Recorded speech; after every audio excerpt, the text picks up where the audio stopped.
Hi, my name is Bryan and I'm a course director with the Outward Bound Canada Training Academy. Here at the Academy, we get a lot of questions about what you should wear when you go outdoors. My first answer, usually clothes. After that, it gets a bit more complicated. In a previous video with PJ, we learned about what kind of materials we should be bringing into the outdoors, stuff like synthetics or wool, and things we should try to avoid, stuff like cotton. In this video, we're going to talk about the 3-layer system, which we use to stay dry, warm, and happy whenever we travel in the outdoors. The 3-layer layering system surprisingly consists of 3 layers. We start with the base layer, so this is the one closest to your skin that pulls moisture away from your body. Moving on to the mid layer, this is kind of like the meat of your sandwich. This is what provides you with the bulk of the warmth in your outfit. And then finally your shell layer. This is what protects you from the rain, from the wind, from the snow, and keeps you dry from the outside elements. Some people also refer to this as the 3 W's. So the wicking layer, the warmth layer, and the weatherproof layer. Let's talk a bit more about each of them so we can learn what they actually do. So let's start with the base layers. Base layers are closest to our skin, and while they provide a little bit of warmth, the most important thing they're doing is wicking moisture away from our body. We talked about earlier with PJ that cotton clothes are bad for us because they hold moisture in and keep that cold water close to our body, cooling us down. What these layers will do is they'll pull the moisture out, but not retain the moisture. So it's kind of sucking it out and then letting it evaporate through the rest of your layers. This means that cold water isn't sitting on your skin and cooling you down. Your mid layer, or your warmth layer, this will provide the bulk of your warmth when you're traveling in the outdoors. Some days it might not be that cold and you might be moving a lot, so therefore you need to pick a bit of a lighter mid layer. Something like a non-cotton sun shirt will protect you from the sun and wind, or something like a nice non-cotton hiking pants will also provide you that same protection without heating you up too much to make you sweat. As it gets colder, or maybe you're not moving around as much or not being as active, you need to start wearing warmer materials. Something like a nice non-cotton fleece pant will be a really nice thing to have on, or something like a nice non-cotton synthetic or wool jacket will be really great too. As it gets even colder, you're going to think more about going into puffy layers. So you'll see a lot of things that are made of this puff material, and they provide a ton of insulation because of the loft they're providing. They're providing that loft dry or wet because these things are typically made of synthetic materials that when they get wet don't compress as much.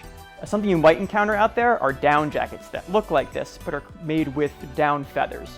Down are the feathers of ducks or geese that are put in these jackets and provide a lot of warmth when they're dry, but once they get wet they compress in the same way cotton does and don't provide the same amount of warmth.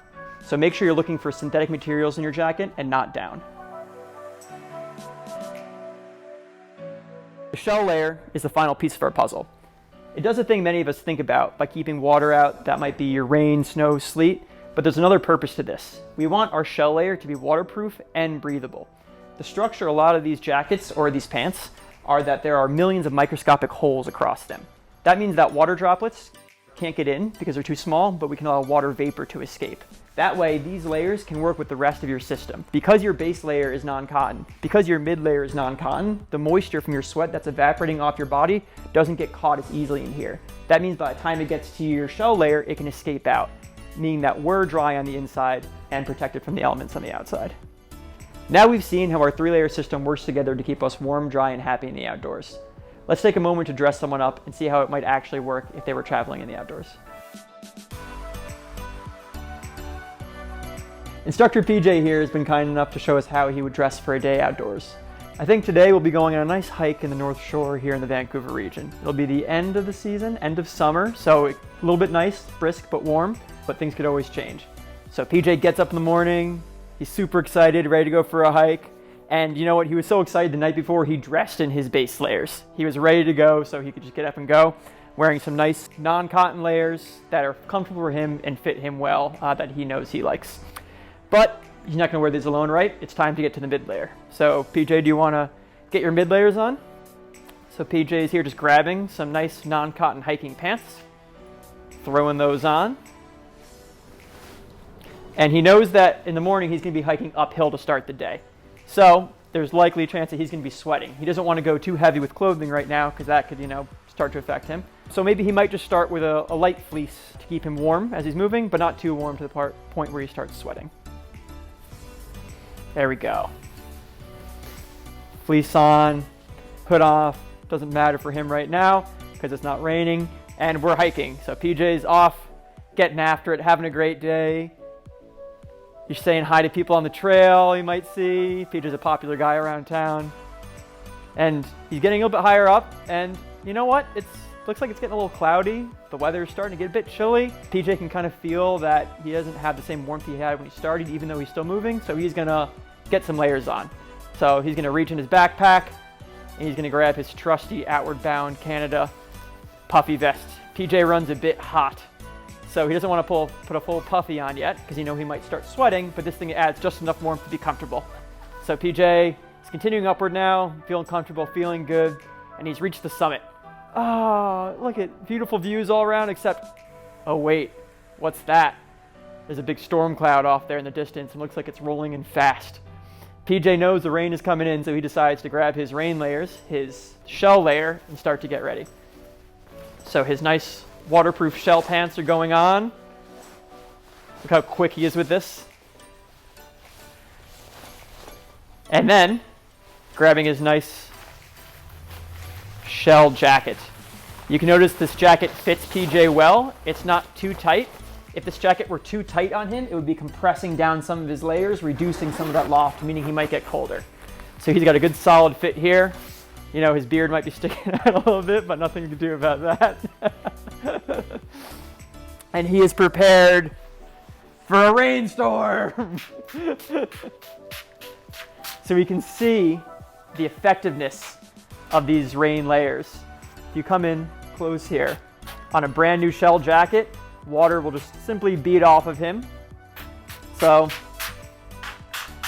the rain comes through and passes as it does sometimes here. PJ can wipe himself off dry and keep moving down until, as he's moving with the rain stopped, he's starting to get a bit warm again. He decides, you know what, it's time to delayer. And now PJ can throw off his shell jacket and stay nice and comfortable on all the way down to the base of the trail. That's a little bit about some of the materials we wear when we go outdoors, how we layer them, and what a model adventure might look like on your own. This can be a bit daunting to some people. There might be some things here that you think you might not have, some things that you think you can't afford if you went out to do this on your own. We want you to know that there are accessible ways to do this. So a lot of this equipment we talked about today, you actually might already own. When you go through your clothes, look for things that are non-cotton, things like spandex, polyester. A lot of gym equipment you have might actually work for going in the outdoors. I know I wear a lot of things that are not necessarily high-end wool products as my base and mid layers. When it comes to some of the things you don't have, like jackets or shell pants, try to look for last season's models you can find online or maybe used in local shops. A lot of times those will run a lot cheaper and still serve all your purposes. If you have any questions about this at any time, feel free to reach out to OB staff and we can help guide you along in your purchasing to help build your wardrobe out to make sure you're safe when you go in the outdoors. We hope to see you out there.